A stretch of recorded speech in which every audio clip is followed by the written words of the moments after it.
প্রিয় দর্শক, আজকের ভিডিওতে আমরা জানব এক সত্য ঘটনা।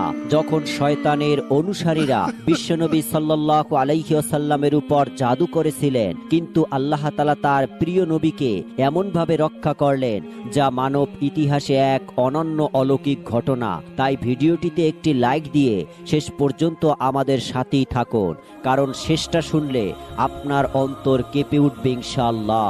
সময়টি তখন ৬ষ্ঠ হিজরি বছর। একটি রাতের কথা। নবী করিম সাল্লাল্লাহু আলাইহি ওয়াসাল্লাম শুয়ে আছেন। পাশে শুয়ে আছেন প্রিয়তমা স্ত্রী হযরত আয়েশা রাদিয়াল্লাহু তাআলা আনহা। মদিনার নীরব রাতে হঠাৎ নবী করিম সাল্লাল্লাহু আলাইহি ওয়াসাল্লাম একটি স্বপ্ন দেখতে পেলেন। তিনি দেখতে পেলেন তিনিও তার সাহাবীরা ইহরাম করছেন, কাবার সামনে দাঁড়িয়ে আছেন। কেউ কাবা শরীফ তাওয়াফ করছেন, কেউ কোরবানির গরু জবাই করছেন। চারদিকে শান্তি আর প্রশান্তির আবহাওয়া। স্বপ্নটি দেখার সঙ্গে সঙ্গে তিনি আর শুয়ে থাকতে পারলেন না। তিনি জেগে উঠলেন এবং ভাবতে লাগলেন, নবীদের স্বপ্ন তো সবসময় বার্তা স্বরূপ হয়। পরের দিন সকালবেলা তিনি সাহাবীদের সামনে বলতে লাগলেন, হে আমার সাহাবীগণ, রাত্রিবেলায় আমি একটি স্বপ্নে দেখতে পেয়েছি। স্বপ্নটি দেখে আমি অত্যন্ত খুশি হয়েছি। আশা করি তোমরাও খুশি হবে। তখন এক সাহাবী জিজ্ঞাসা করলেন, ইয়া রাসূলুল্লাহ, আপনি কি দেখেছেন? তখন নবী করিম সাল্লাল্লাহু আলাইহি ওয়াসাল্লাম পুলকিত কণ্ঠে মুস্কি হাসি আর উজ্জ্বল চোখে বলতে লাগলেন, আল্লাহর কসম, আমি স্বপ্নে দেখেছি আমরা নিশ্চিন্তে পবিত্র মক্কা শরীফে প্রবেশ করে কাবা শরীফ তাওয়াফ করছি। এই কথা শুনে সাহাবাদের হৃদয় উল্লাসে ভরে উঠল। এতদিন তারা কাবা শরীফ থেকে বঞ্চিত ছিলেন। কেউ কেউ আবেগে অশ্রু ফেলতে লাগলেন এবং বলতে লাগলেন, ইয়া রাসূলুল্লাহ, এটি মহান আল্লাহ রাব্বুল আলামিনের পক্ষ থেকে আমাদের জন্য একটা বিশেষ রহমত। এরপর নবী করিম সাল্লাল্লাহু আলাইহি ওয়াসাল্লাম ঘোষণা দিলেন, এই বছর আমরা মক্কার উদ্দেশ্যে যাত্রা করব, তবে যুদ্ধের জন্য নয়, শুধু উমরার উদ্দেশ্যে। নবীজি এই মহৎ ঘোষণা শুনে মদিনা ও আশেপাশের অঞ্চল থেকে প্রায় ১৪০০ সাহাবী প্রস্তুত হলেন। সবাই ইহরামের সাদা কাপড় পরে নিলেন।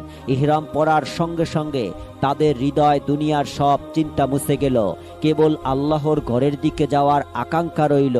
ইহরাম বেঁধে তারা আর দেরি করলেন না। অচিরেই তারা সফর শুরু করলেন।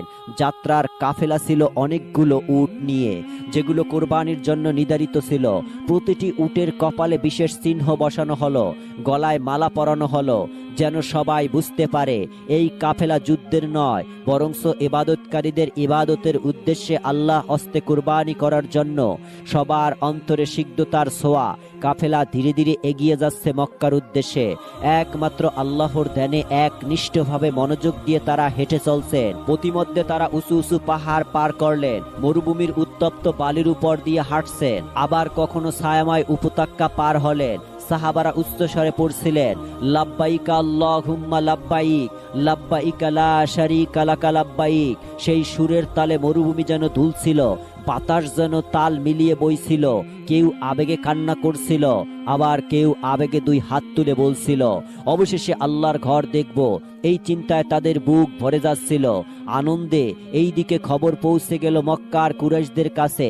তারা হতবাক হয়ে গেলেন। মুহাম্মদ সাল্লাল্লাহু আলাইহি ওয়াসাল্লাম হাজারের বেশি লোক নিয়ে আসছে। যদি সে কাবা শরীফে প্রবেশ করে, তবে সমগ্র আরবের চোখে আমাদের মান সম্মান শেষ হয়ে যাবে। তারা আর দেরি করলেন না, তড়িঘড়ি করে সভা বসালো।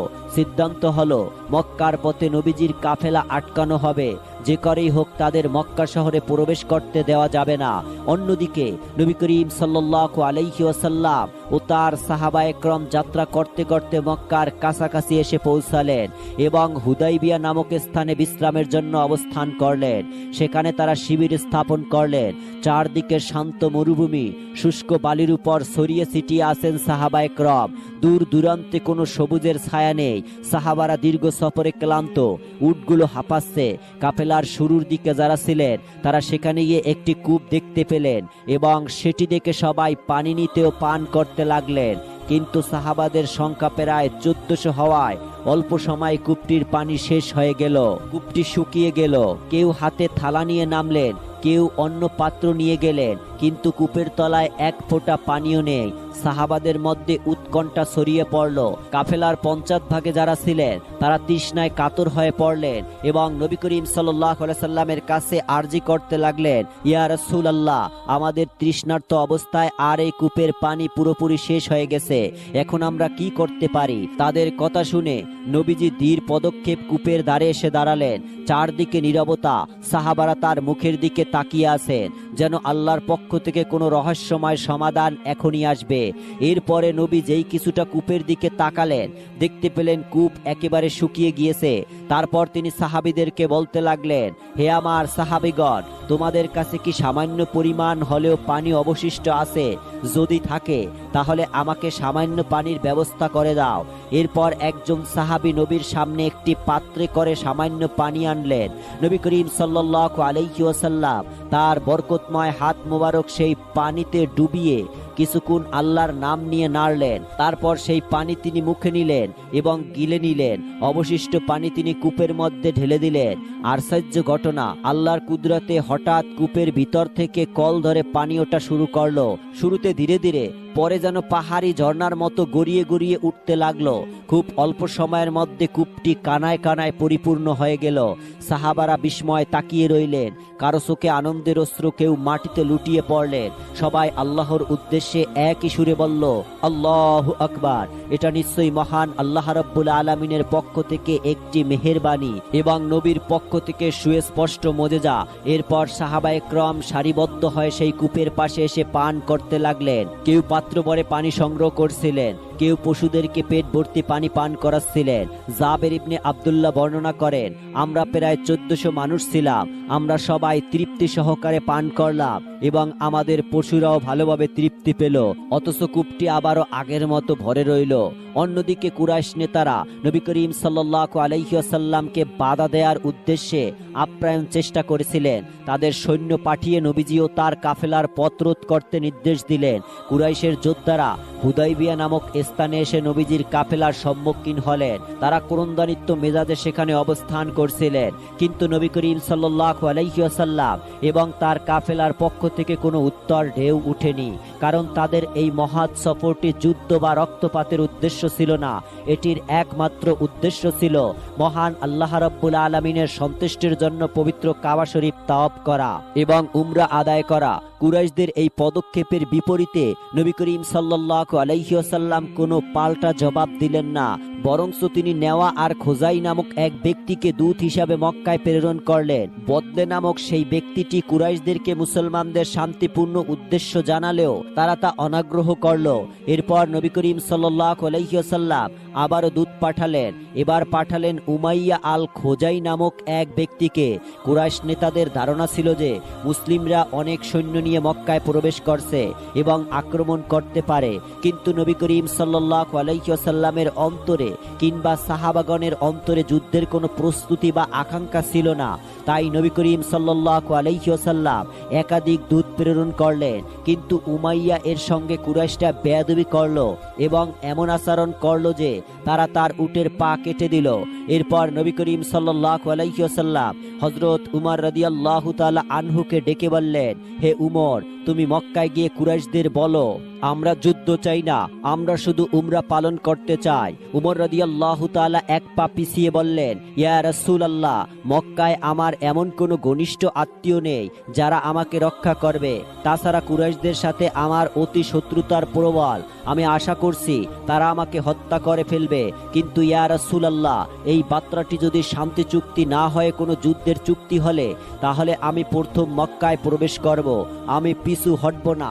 এরপর নবী করিম সাল্লাল্লাহু আলাইহি ওয়াসাল্লাম হযরত উসমান রাদিয়াল্লাহু তাআলাকে প্রস্তাব করলেন। উসমানের পরিবার মক্কায় ছিল এবং তাকে সবাই সম্মান করত, তাই উসমানকে পাঠানো উত্তম হবে। উসমান রাদিয়াল্লাহু তাআলা আনহু রাতে খুব শান্তভাবে রওনা হলেন। সাহাবাদের মনে চিন্তা জেগে উঠল, কুরাইশরা যদি ওসমানকে আঘাত করে।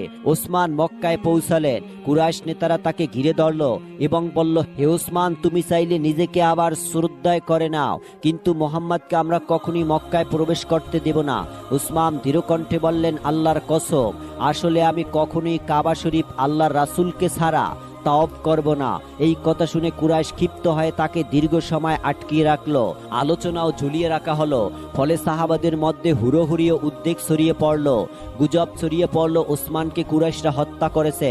সাহাবাদের অন্তরে আগুন জ্বলে উঠল। কেউ তরবারি তুলল, কেউ রণ কাটা বের করলো। তখন রাসূলুল্লাহ সাল্লাল্লাহু আলাইহি ওয়াসাল্লাম এক গাছের নিচে অবস্থান করে সাহাবাগণকে ডেকে বললেন, হে আমার সাহাবীগণ, চলুন আমরা আল্লাহর নামে শপথ করি, এবার আমরা আর পিছু হটব না। নবীজির এই আহ্বানে সাহাবারা একসাথে বলল, ইয়া রাসূলুল্লাহ, আমরা শপথ করছি, আমরা যদি মৃত্যুর মুখোমুখি হই তবুও আমরা আপনার পাশে লড়ব। এই শপথটি ইতিহাসে বিখ্যাত বায়াত হৃদয় নামে পরিচিত এবং পবিত্র কোরআনে মহান আল্লাহ সেই মুসলিমদের প্রতি সন্তুষ্ট প্রকাশ করে একটি আয়াত নাজিল করেছেন। কিছুক্ষণ পর খবর এলো ওসমান হত্যা হয়নি, তিনি নিরাপদে আছেন। কেবল আলোচনা চলছিল এবং কুরাইশ তাকে আটকে রেখেছিল। এরপর সুহাইল ইবনে আমর নামে এক প্রতিনিধি কুরাইশের পক্ষ থেকে নবীর সঙ্গে শান্তি চুক্তি স্থাপন করতে আসেন। উভয় পক্ষের মধ্যে বেশ কিছু আলোচনা হওয়ার পর এর মধ্যে 10 বছরের জন্য একটি সন্ধি অস্থায়ী শান্তি চুক্তি অন্তর্ভুক্ত ছিল। আগামী 10 বছর মুসলিম ও কুরাইশদের মধ্যে যুদ্ধ বিরতি থাকবে।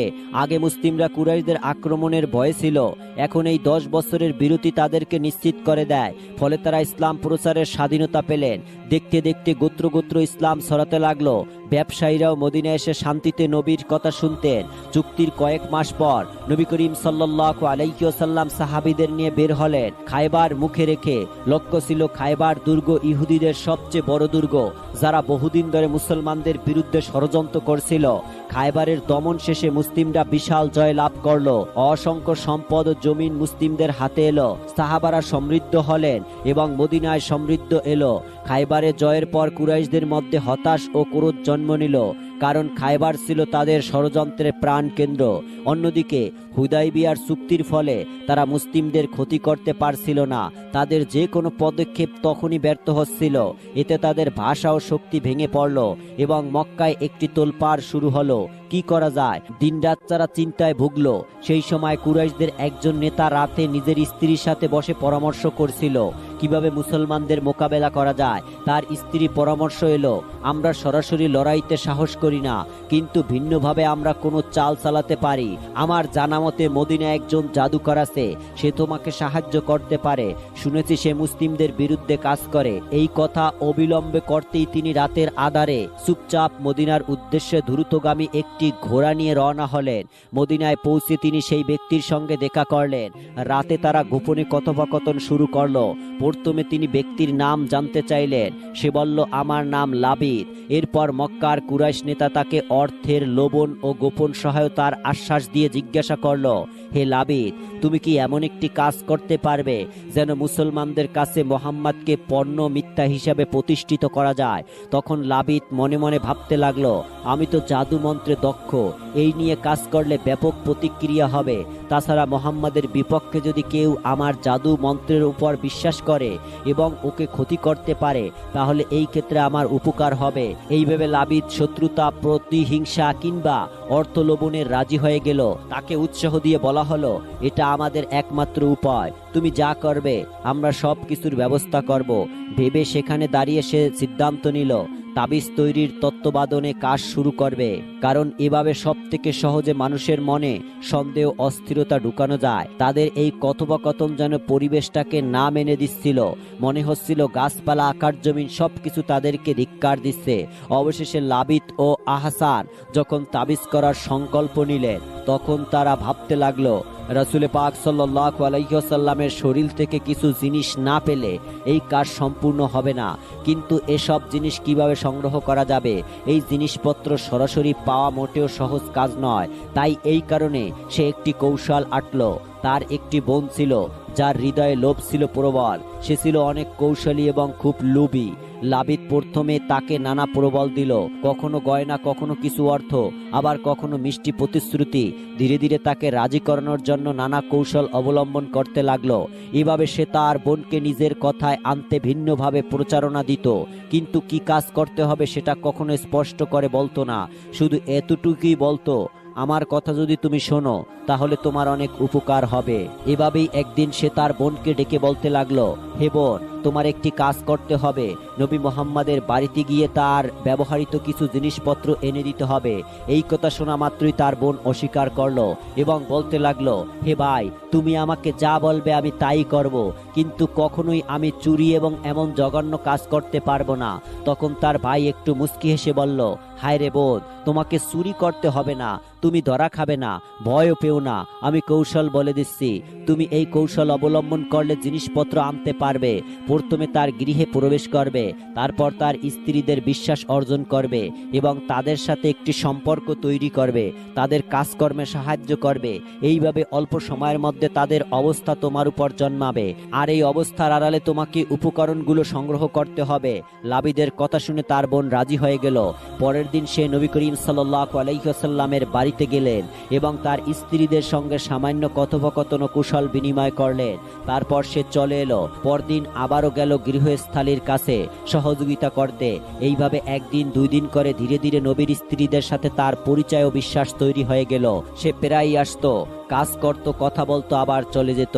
এরপর একদিন নবী করিম সাল্লাল্লাহু আলাইহি ওয়াসাল্লাম একটি চিরুনি দিয়ে তার মাথা মোবারক আঁচড়াচ্ছিল। কিছুক্ষণ পর তিনি বাইরে গেলেন। লাবিদের বোন বিষয়টি দেখতে পেল। নবীজি চিরুনি খাটের উপর রেখে বাইরে গেছেন। সেই সুযোগে সে হাতছাড়া করল না। চিরুনিতে সামান্য চুল লেগেছিল। সে চুপি চুপি গিয়ে চিরুনিটি নিজের কাছে রেখে দিল। এভাবে দিনের পর দিন আসা যাওয়ার পর স্ত্রীদের বিশ্বাস অর্জন করে। অবশেষে সেই চিরুনিটি এবং আরো কিছু ব্যবহৃত সামগ্রী নিয়ে গেল এবং লাবিদের হাতে তুলে দিল। লাবিদ ইবনে আহাসান যখন নবী করিম সাল্লাল্লাহু আলাইহি ওয়াসাল্লামের ব্যবহৃত চিরুনি ও তাতে লেগে থাকা চুল হাতে পেল, তখন সে মনে মনে ভাবতে লাগলো, এখন আমার কাজ পূর্ণ হবে, তবে আরো কিছু জিনিসপত্র বাকি আছে। সে তৎক্ষণাৎ দৌড়ে গিয়ে একটি পুরুষ খেজুর গাছের শুকনো ছাল তুলে আনলো। এরপর নিশ্চুপ রাত্রিবেলায় তার ঘরের ভিতর বসে সমস্ত জিনিসপত্র সামনে রাখলো। সামনে পাত্রে আগুন জ্বলছে আর সে বিভিন্ন কালো মন্ত্র পাঠ করছে। একটি সুতায় গিট দিতে লাগলো। প্রতিটি গিটের ভিতরে শুকনোভাবে কিছু কালো জাদুর শব্দ পাঠ করতে লাগলো। এভাবে শেষ পর্যন্ত সে 11টি গিট দিল। প্রতিটি গিট যেন এক একটি শয়তানি চিহ্নের প্রতীক। পাশাপাশি সে নবী করিম সাল্লাল্লাহু আলাইহি ওয়াসাল্লামের সেই ব্যবহৃত চিরুনির দাঁত ব্যবহার করলো। এজন্য সে চিরুনির একটি দাঁত হাতে নিয়ে নবীজির চুলগুলো তাতে পেঁচিয়ে জাদুটিকে আরো শক্তিশালী করলো। অবশেষে সব জিনিসপত্র একাত্র করে লাবিদ এমনভাবে তাবিজটি তৈরি করলো যাতে কেউ সহজে খুঁজে না পায়, আর পেলেও বুঝতে না পারে। সব মিলিয়ে সে এমন ভয়ঙ্কর তাবিজ তৈরি করলো যা ছিল দুষ্ট শক্তির পূর্ণ প্রতীক। কিন্তু প্রশ্ন ছিল, এটা কোথায় রাখা হবে যাতে কেউ সন্দেহ না করে এবং এমন জায়গায় যেখানে অশুভ প্রভাব প্রবল থাকে। হঠাৎ তার মাথায় আসে একটি কূপের নাম, জারওয়ান কূপ। এটি ছিল মদিনার বাইরে অবস্থিত। এর পানি ছিল লালচে হলদেটে, যেন হেনার পানির মতো। এটি ছিল পরিত্যক্ত একটি কূপ, যার চারপাশের খেজুর গাছগুলোর মাথা বেঁকে ছিল। মদিনার মানুষ এই কূপটিকে শয়তানি কূপ বলে আখ্যায়িত দিত এবং এর পানি কেউ সংগ্রহ করত না। লাবিদ ঠিক করলো এই কূপটিকেই কাজে লাগাবে। তাই রাতের আধারে মানুষ যেন না দেখে সে শহরের প্রান্তে সেই জারওয়ান কূপের কাছে গেল। কূপের দ্বারে চারপাশে তাকিয়ে নিশ্চিত হলো কেউ নেই। তারপর তাবিজটি শক্ত করে একটি পাথরের সাথে বেঁধে ফেলল, যাতে কূপে ফেললে সেটা সরাসরি তলায় চলে যায় এবং কোনোভাবে ভেসে না উঠে। এরপর মন্ত্র উচ্চারণ করতে করতে সেই তাবিজটি কূপের ভিতরে ছুঁড়ে মারল। ভারী হওয়ায় সেটা এক মুহূর্তেই পানির গভীরে অদৃশ্য হয়ে গেল। তারপর লাবিদ নিঃশব্দে ফিরে এলো। হঠাৎ তার মনে এলো, যদি কূপটি শুকিয়ে যায় তাহলে হয়তো কেউ তাবিজটি দেখতে পাবে। তাই বুদ্ধি করে সে বড় একটি পাথর কূপে ছুঁড়ে মারল, যেন সেটি তাবিজের উপর গিয়ে পড়ে এবং একে ঢেকে রাখে। এরপর লাবিদ নিশ্চিত হয়ে ফিরে গেল। কূপে লুকিয়ে রইল সেই তাবিজ, যার ভিতরে ছিল নবীজির চুল, চিরুনি, বাঁধা সুতো এবং খেজুর গাছের ছাল। সেখান থেকেই শুরু হলো রাসূলুল্লাহ সাল্লাল্লাহু আলাইহি সাল্লামের উপর সেই জাদুর প্রভাব। প্রথমে এটি ছিল ক্ষুদ্র শারীরিক কিছু দুর্বলতা, কাজের মাঝে হালকা ক্লান্তি অনুভব করতেন। ধীরে ধীরে প্রভাব বাড়তে লাগলো। এক সময় এমন হলো যে নবী করিম সাল্লাল্লাহু আলাইহি ওয়াসাল্লাম মাঝে মাঝে মনে করতেন তিনি কোনো কাজ করছেন অথচ বাস্তবে তা করেননি। এই প্রভাব কেবল তার ব্যক্তিগত জীবনে সীমাবদ্ধ ছিল। আল্লাহর হেফাজতে তার নবুয়াত, কুরআন শিক্ষা বা দায়িত্বের কাজে কোনো প্রভাব পড়েনি, কিন্তু মানবিক জীবনে তিনি কষ্ট বোধ করতে গভীরভাবে। তার মুখে ক্লান্তির ছাপ দেখা যেত। কখনো কখনো নবী চিন্তায় মগ্ন থাকতেন। সাহাবারা বুঝতে পারতেন তিনি অসুস্থ বা দুর্বল, কিন্তু বিষয়টা আসলে ছিল অদৃশ্য জগতের আঘাত, যা তারা বুঝতে পারতেন না। এভাবে প্রায় 6 মাস কেটে গেল। কেউ জানতো না আসল রহস্যটা কোথায়। মানুষের চোখে মনে হতো এটি সাধারণ অসুস্থতা, অথচ এর আড়ালের কাজ করেছিল সেই কূপের গভীরে রাখা লাবিদের তাবিজ। একদিন অনেক সময় পর নবী করিম সাল্লাল্লাহু আলাইহি ওয়াসাল্লাম রাতে বিশ্রাম নিচ্ছিলেন। হঠাৎ তিনি একটি স্বপ্ন দেখতে পেলেন, অন্তত বাস্তব ও স্পষ্ট এক দৃশ্য। তিনি দেখতে পেলেন দুজন ফেরেশতা উপস্থিত, একজন তার মাথার কাছে, আরেকজন তার পায়ের কাছে বসে আছেন। নবী করিম সাল্লাল্লাহু আলাইহি ওয়াসাল্লাম তাদের দিকে তাকালেন। ফেরেশতারা যেন কোনো গোপন বার্তা নিয়ে এসেছে। মাথার কাছে থাকা ফেরেশতা বলতে লাগলেন, এই ব্যক্তি কি অসুস্থ? দ্বিতীয় ফেরেশতা উত্তর দিলেন, তার উপর জাদু করা হয়েছে। নবী করিম সাল্লাল্লাহু আলাইহি ওয়াসাল্লাম হতবাক হয়ে গেলেন। জাদু? তবে তিনি ধৈর্য ধরলেন, শান্তভাবে ফেরেশতাদের কথা শুনলেন। প্রথম ফেরেশতা জিজ্ঞাসা করলেন, কি করেছে? দ্বিতীয় ফেরেশতা উত্তর দিলেন, লাবিত ইবনে আহসাম। এরপর তারা বিস্তারিত জানলেন কোথায় সেই জাদুর বস্তু রাখা হয়েছে। নবী করিম সাল্লাল্লাহু আলাইহি ওয়াসাল্লাম জানতে পারলেন কূপের ভিতরে সেই জাদুর বস্তু লুকিয়ে রাখা হয়েছে। এইভাবে ফেরেশতা দুইজন কথোপকথনের মাধ্যমে সবকিছু জানিয়ে দিলেন। সত্যটি ছিল এতটা বাস্তব যে মনে হচ্ছিল ফেরেশতারা যেন স্বপ্নের মধ্যে নেভিগেশন দেখিয়ে দিচ্ছে। পরের দিন সকালে নবী করিম সাল্লাল্লাহু আলাইহি ওয়াসাল্লাম সকল সাহাবীদের ডাকলেন এবং তাদের সামনে সেই কূপটির কথা খুলে বললেন। তিনি হযরত আলী রাদিয়াল্লাহু তাআলা আনহুকে সেই কূপের কাছে পাঠালেন তাবিজের বস্তু আনার জন্য।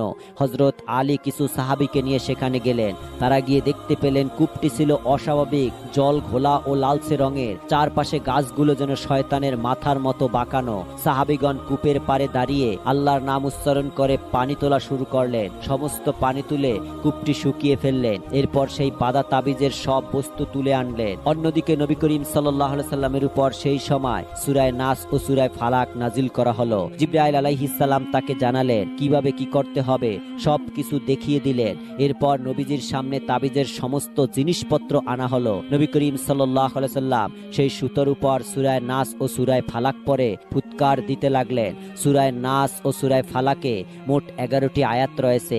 এক একটি আয়াত পরে ফুৎকার দেওয়ার সঙ্গে সঙ্গে অলৌকিকভাবে এক একটি গিট খুলতে লাগলো। প্রতিটি গিট খুলে যাওয়ার সঙ্গে সঙ্গে তার শরীর ও মন ধীরে ধীরে স্বাভাবিক অবস্থায় ফিরে আসতে লাগলো। ক্লান্তি ও বিভ্রান্তি একেবারেই দূর হয়ে গেল। অবশেষে যখন তাবিজের সব উপাদান প্রকাশ পেল, নবী করিম সাল্লাল্লাহু আলাইহি সাল্লাম তা সতর্কভাবে আগুনে পুড়িয়ে দিল। ধোঁয়া উঠল, অশুভ শক্তি ধ্বংস হলো, আর নবী করিম সাল্লাল্লাহু আলাইহি সাল্লামের উপর থেকে সব জাদুর প্রভাব চিরতরে বিলীন হয়ে গেল। তো সুপ্রিয় দর্শক, এই ছিল আল্লাহ রাসূল সাল্লাল্লাহু আলাইহি সাল্লামের উপর তাবিজ করার ঘটনা। তো ভালো থাকবেন, সুস্থ থাকবেন। আল্লাহ হাফেজ।